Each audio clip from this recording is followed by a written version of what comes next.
Assalamualaikum warahmatullahi wabarakatuh. Perkenalkan, nama saya Karnia Utami, NIM E2019-2088, Prodi Ekonomi Syariah 2. Di sini tujuan saya membuat video ini untuk memenuhi tugas dari dosen Ibu Nikmatul Masyurah. Yang pertama adalah paparkan definisi akidah sebagai fondasi dalam ekonomi syariah. Jawabannya adalah akidah adalah suatu ideologi samawi yang membentuk paradigma dasar bahwa alam semesta ini diciptakan oleh Allah yang Maha Esa sebagai sarana hidup bagi seluruh umat manusia untuk mencapai kesejahteraan secara material dan spiritual. Yang kedua, mengapa maslahah menjadi tujuan antara dalam pencapaian falah? Jawabannya adalah maslahah adalah segala bentuk keadaan, baik material maupun non-material, yang mampu meningkatkan kedudukan manusia sebagai makhluk yang paling mulia. Menurut As-Satibi, maslahat dasar bagi kehidupan manusia terdiri dari 5 hal, yaitu agama, din, jiwa atau nafs, intelektual atau akal, keluarga dan keturunan atau nas, dan material atau wealth. Yang ketiga, apa definisi falah? Falah yaitu kemuliaan, kemenangan, kesuksesan. Falah dalam ekonomi Islam yaitu tujuan hidup manusia yang dibawa oleh Islam untuk mencapai kesejahteraan, dan untuk mencapainya manusia harus mengenal apa maslahah yang terjadi di sekitarnya. Yang nomor 4, apa saja kajian dari ekonomi mikro Islam? Jawabannya, ekonomi mikro Islam mencakup beberapa aspek ekonomi individu dalam skala mikro yang meliputi konsumsi, produk, distribusi dalam kehidupan sehari-hari. Yang kelima, jelaskan permasalahan dalam pencapaian maslah.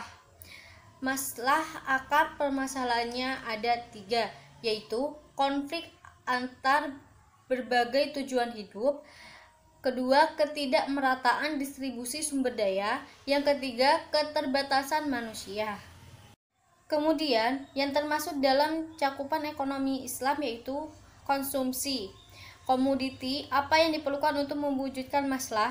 Yang kedua, produksi, bagaimana komoditi dihasilkan agar maslahah dapat terwujud.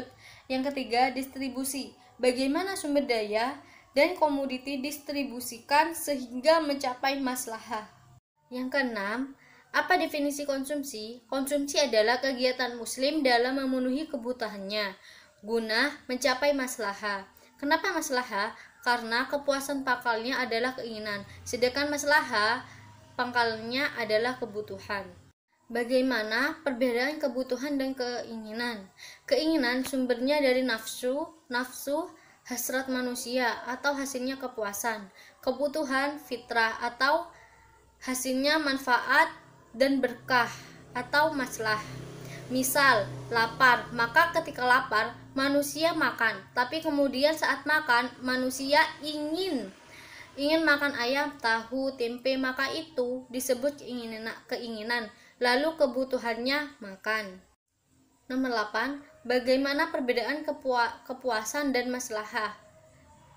Maslahah dalam konsumsi. Dalam menjelaskan konsumsi, kita mengasumsikan bahwa konsumen cenderung untuk memilih barang dan jasa yang memberikan maslahah maksimum. Hal ini sesuai dengan rasionalitas Islam bahwa setiap pelaku ekonomi selalu ingin meningkatkan maslahah yang diperolehnya.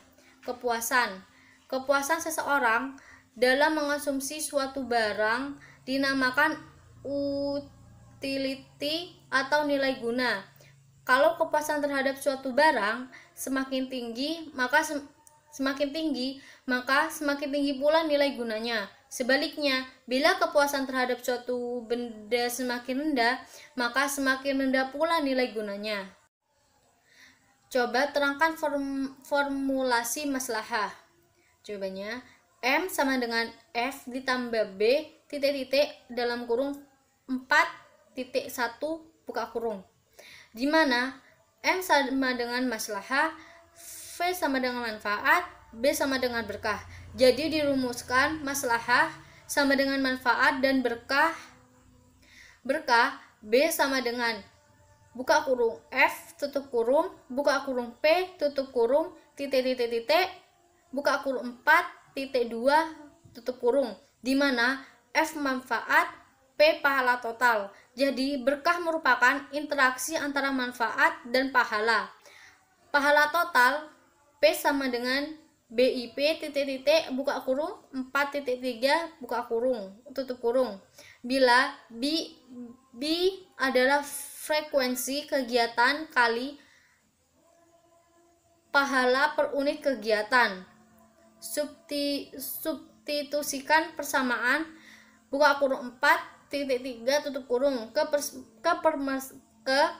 persamaan 4.2, maka B sama dengan F BIP buka kurung 4.4. Selanjutnya substitusikan persamaan buka kurung 4.3 ke persamaan 4.1, maka diperoleh M sama dengan F ditambah F BIP. Kalau disederhanakan, maka diperoleh formulasi di atas bisa ditunjukkan bahwa ketika pahala suatu kegiatan tidak ada misal ketika mengonsumsi barang yang haram atau halal dalam jumlah yang sangat banyak, maka maslahah yang diterima oleh konsumen hanya sebatas manfaat yang dirasakan di dunia atau F saja.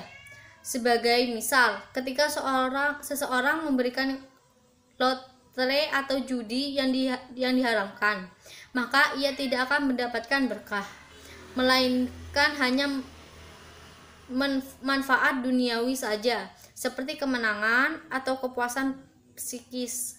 Sebaliknya, jika suatu kegiatannya sudah tidak memberikan manfaat atau di dunia, maka nilai keberkahannya juga menjadi tidak ada, sehingga maslahah dari kegiatan tersebut tidak ada. 10. Paparkan cara pengukuran maslahah pada konsumsi yang duniawi dan ukhrawi. Jawabannya, jenis konsumsi yang di duniawi adalah konsumsi untuk memenuhi kebutuhan atau keinginan manusia sebagai konsumsi sehari-hari. Sedangkan jenis konsumsi ukhrawi adalah pembelian barang atau jasa untuk diberikan kepada orang miskin, sedekah, wakaf, maupun ibadah lainnya. Nomor 11, apa yang dimaksud dengan the law of diminishing marginal utility? Adalah jika seseorang mengonsumsi barang dengan frekuensi yang diulang-ulang, maka nilai tambahan kepuasan dari konsumsi berikutnya akan semakin menurun. 12. Jelaskan perbedaan muslim yang peduli maslahah dan muslim yang tidak peduli maslahah. Jawabannya, muslim yang peduli maslahah adalah kegiatan orang muslim yang diniatkan untuk ibadah, akan mendapatkan manfaat dan berkah. Muslim yang tidak peduli maslahah adalah kegiatan seorang muslim untuk memenuhi kebutuhan dan keinginan hidup sehari-hari tanpa diniatkan untuk ibadah. 13. Jelaskan perbedaan cardinal approach dan ordinal approach. Cardinal approach atau marginal maslahah adalah mengasumsikan bahwa semua keinginan konsumsi bisa dihitung atau diangkatkan. Ordinal approach atau kurva iso maslahah adalah mengasumsikan bahwa semua kegiatan konsumsi bisa dihitung atau diangkatkan, tapi bisa diukur sebagai kurva. 14. Apa definisi dari marginal maslahah? Maslahah marginal adalah perubahan maslahah, baik berupa manfaat ataupun berkah, sebagai akibat berikutnya jumlah barang yang dikonsumsi. Dalam hal ini, ibadah madhah Jika pahala yang dijanjikan Allah adalah konstan, maka pelaku ibadah tidak akan mendapatkan manfaat duniawi, namun hanya berharap adanya pahala. 15. Jelaskan maksud dari kebutuhan daruriyat, hajiyat, dan tahsiniyat. Daruriyat adalah kebutuhan daruriyat adalah tingkat kebutuhan primer. Bila tingkat kebutuhan ini tidak terpenuhi, akan terancam keselamatan umat manusia baik di dunia maupun di akhirat kelak. Kemudian ini mencakup agama, kehidupan, pendidikan, harta. Hajiyat, kehidupan hajiyat adalah kebutuhan sekunder. Apabila kebutuhan tersebut tidak terwujud, tidak akan mengancam keselamatannya, namun akan mengalami kesulitan. Tahsiniyat, kebutuhan tahsiniyat adalah tingkat kebutuhan yang apabila tidak terpenuhi, tidak mengancam eksistensi salah satu dari 5 pokok di atas dan tidak pula menimbulkan kesulitan. Tingkat kebutuhan ini merupakan kebutuhan pelengkap. 16. Mengapa jika tidak ada keberkahan konsumsi semakin lama menjadi jenuh? Karena sudah timbul rasa bosan akibat terlalu banyak membeli. Yang ke-17, jelaskan perbedaan barang komplementer dan substitusi. Barang substitusi, barang yang sifatnya saling menggantikan. Sedangkan barang komplementer, barang yang sifatnya dipakai bersama atau saling melengkapi. 18. Apa definisi dari komplementer sempurna, dekat, dan jauh? Komplementer sempurna. Tingkat komplementaritas sempurna terjadi jika konsumsi dari suatu barang mengharuskan konsumen untuk mengkonsumsi barang yang lain sebagai penyerta dari barang pertama yang dikonsumsi. Komplementer dekat. Komplementaritas dekat bisa digambarkan jika seseorang mengkonsumsi atau memakai suatu barang, maka dia mempunyai kemungkinan yang besar untuk mengkonsumsi barang yang lain. Komplementaritas jauh. Tingkat komplementaritas yang jauh disebabkan karena hubungan antara kedua barang adalah rendah. 19. Apa definisi dari substitusi sempurna, dekat, dan jauh? Substitusi sempurna.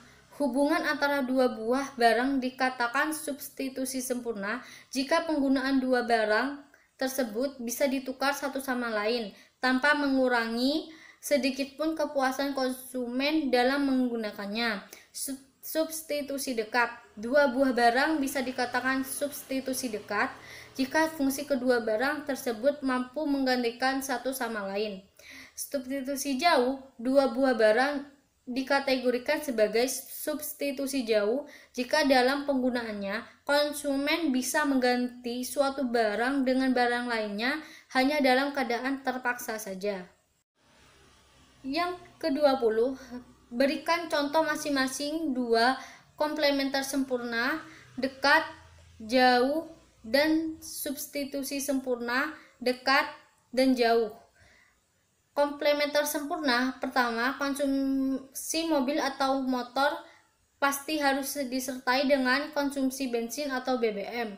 Begitu juga konsumsi atau pemakaian ban luar sepeda motor pasti harus mengkonsumsi juga ban dalamnya. Yang kedua, konsumsi tinta printer pasti harus disertai dengan konsumsi atau pemakaian kertas. Komplementer dekat. Yang pertama, konsumsi atau penggunaan sepatu oleh seseorang. Jika seseorang memakai sepatu, maka kemungkinan besar dia akan memakai juga kaos kaki.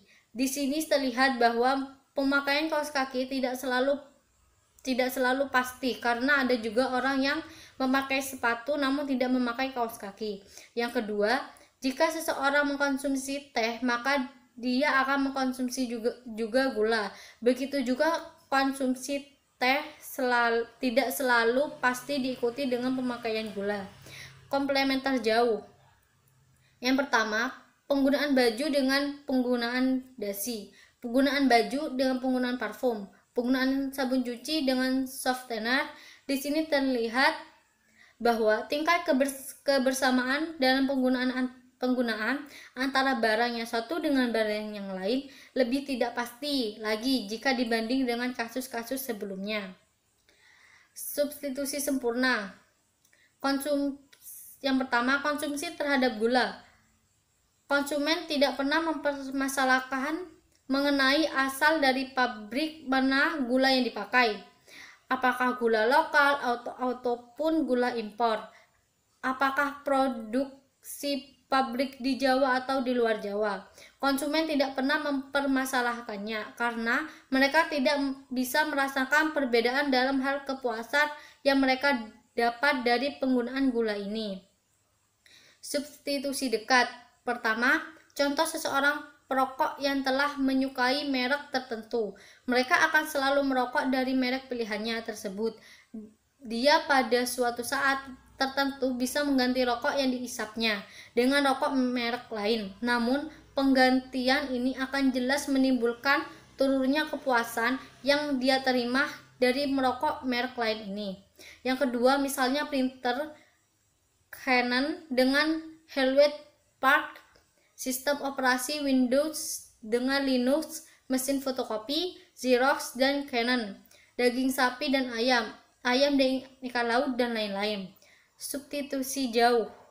Yang pertama, nasi atau beras dan roti atau gandum. Meskipun roti bisa mengganti nasi, namun dari kebanyakan orang Indonesia, mereka tidak akan makan roti sebagai menu utamanya sepanjang masih ada nasi. Sekian dari saya, mohon maaf bila ada salah kata. Assalamualaikum warahmatullahi wabarakatuh.